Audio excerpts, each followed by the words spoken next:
If your parent was your first bully and the reason for your betrayal trauma, I know a couple things about you. One, you probably feel tense as fuck all the time. I mean, physically tense. Like, you're probably anxious as hell, always ready to defend yourself. And you probably don't trust anyone with any information, which means you probably also keep people at a distance.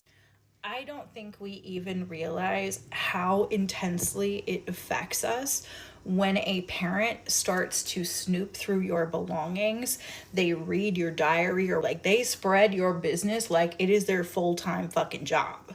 And I'm not even just talking about sharing when you made a mistake, when you got bad grades, anything embarrassing. First of all, let me explain something to you. If you had a parent or parents that did this to you, these are some highly narcissistic tendencies. Not saying that your parent is a narcissist. For many of us, it was our moms that she was in competition with you. So her job was to push you fucking down. That's where many of us learned to think of other women as competition, to mistrust them. And they always did it in a way that gave them this sense of satisfaction. If you confronted them about it, they probably even laughed it off and said you were being ridiculous and too sensitive and it wasn't a big deal.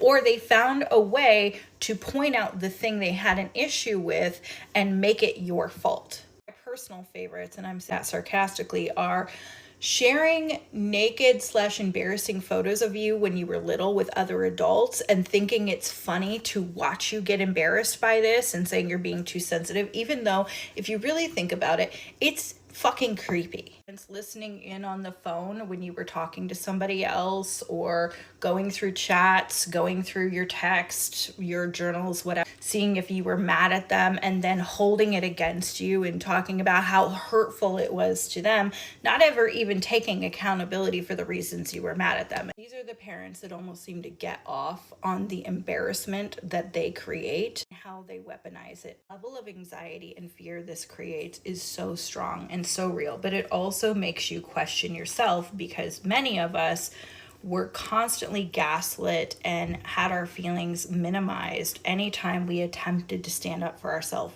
The level of anxiety and tension that will course through your body at the very idea of telling them, hey, you disrespected me, is going to be so intense that it feels like your throat is closing up, your whole body is shutting down.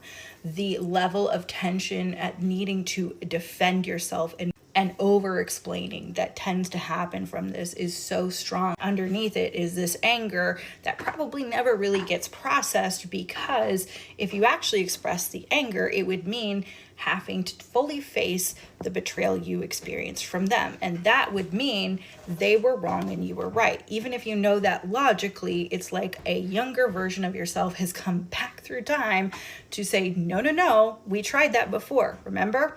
And it never worked. Which is why I think it's so fucking funny when a new client will tell me about an experience like this and then tell me the solutions they were given before were just to try opening up. Just try speaking up for themselves.